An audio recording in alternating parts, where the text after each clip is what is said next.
ദൈവജനമേ, ലൂക്കായുടെ സുവിശേഷം 12-ാം അധ്യായം 54 മുതൽ 59 വരെയുള്ള തിരുവചന ഭാഗങ്ങളാണ് ഇന്നത്തെ ധ്യാന വിഷയം. ആകാശത്തിലെ മേഘങ്ങളെയും തെക്കൻ കാറ്റിനെയും നോക്കി മഴയും ചൂടും പ്രവചിക്കാൻ അറിയാവുന്ന നമുക്ക് നമ്മുടെ കാലഘട്ടത്തെ തിരിച്ചറിയാൻ കഴിയുന്നില്ലെന്ന് ഈശോ കപടഭക്തരെ ചൂണ്ടി ശകാരിക്കുന്നു.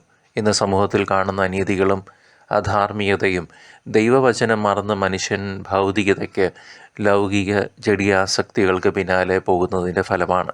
ഈ കാലത്തിൻ്റെ അടയാളങ്ങൾ നാം കാണാതെ പോകുന്നത് അന്ധത മൂലമല്ല, പ്രത്യുത മനഃപൂർവ്വം കണ്ണടച്ച് നമ്മുടെ ലോകം നാം തന്നെ ഇരുട്ടാക്കുകയാണ്.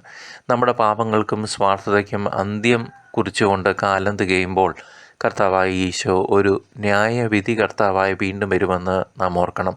കാലത്തിൻ്റെ അടയാളങ്ങൾ വിവേചിച്ചറിയാൻ സാധിക്കാത്തവർക്ക് തങ്ങളുടെ ജീവിതം തിരുത്താനായി ഒരവസരം കൂടി നൽകുകയാണ് സ്നേഹമുള്ള ഈശോ.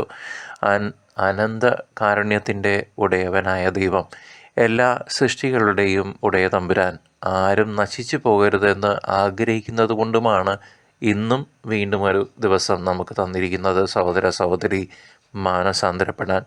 ശത്രുവുമൊത്ത് കോടതിയിലേക്ക് പോകുമ്പോൾ തന്നെ വഴിക്ക് അത് രമ്യതയിലാക്കാൻ, തീർപ്പാക്കാൻ ശ്രമിക്കണമെന്ന് ഈശോ നമ്മെ ഓർമ്മിപ്പിക്കുന്നു. നിങ്ങൾ കാണുന്ന സഹോദരനോട് ക്ഷമിച്ചില്ലെങ്കിൽ നിങ്ങൾ ഇനിയും കാണാത്ത പിതാവ് ക്ഷമിക്കുകയില്ല.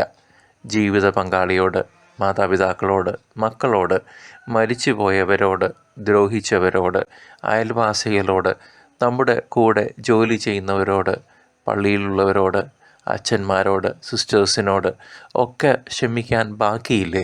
അത് ആദ്യം ചെയ്യാം. അല്ലാതെ കർത്താവേ കർത്താവേ എന്ന് വിളിച്ചാൽ അവിടുന്ന് നമ്മെ കേൾക്കില്ല. കാരണം നാം ഇനിയും അവിടുത്തെ അനുസരിച്ചിട്ടില്ല. നമ്മുടെ എതിരാളി നമ്മുടെ സ്വന്തം പാപങ്ങളാണ്. ഇപ്പോൾ തന്നെ നമ്മുടെ പാപങ്ങൾക്ക് പരിഹാരം ചെയ്ത് ദൈവവുമായി, നമ്മുടെ അപ്പനുമായി രമ്യതയിലാകാനാണ് ഈ വചനഭാഗം നമ്മെ ഓർമ്മിപ്പിക്കുന്നത്. ലോകത്തിൻ്റെ പ്രലോഭനങ്ങളിൽ വീണ് നാം പലപ്പോഴും ഈ സത്യം മറന്നു പോകുന്നു. എന്നാൽ ദൈവത്തിൻ്റെ കരുണയുടെ വാതിൽ എപ്പോഴും ഇപ്പോഴും നമുക്ക് വേണ്ടി തുറന്നിട്ടിരിക്കുന്നു. ഇനിയും വൈകരുതേ, ഇതാണ് രക്ഷയുടെ ദിവസം. നമ്മുടെ ജീവിതം സ്നേഹവും കരുണയും കൊണ്ട് നിറച്ച് ഈശോയുടെ രണ്ടാം വരവിനായി പൂർണ്ണ മനസ്സോടെ നമുക്കൊരുങ്ങാം. അങ്ങനെയെങ്കിൽ ഭയന്ന് ഒളിച്ചോടാതെ നിറഞ്ഞ മനസ്സോടെ അവിടുത്തെ വരവിനെ നമുക്ക് സന്തോഷത്തോടെ സ്വീകരിക്കാൻ സാധിക്കും. അവസാന വിധിക്ക് മുൻപ് സ്വയം നീതീകരിച്ച് ദൈവത്തിൻ്റെ അടുക്കലെത്താൻ ഇപ്പോഴേ നമുക്ക് ഒരുങ്ങാം. വിശുദ്ധിയോടുകൂടി തിരിച്ചറിയാം, തിരുത്താം, മടങ്ങി വരാം ഇന്ന് തന്നെ നമ്മുടെ അപ്പൻ്റെ അടുത്തേക്ക്.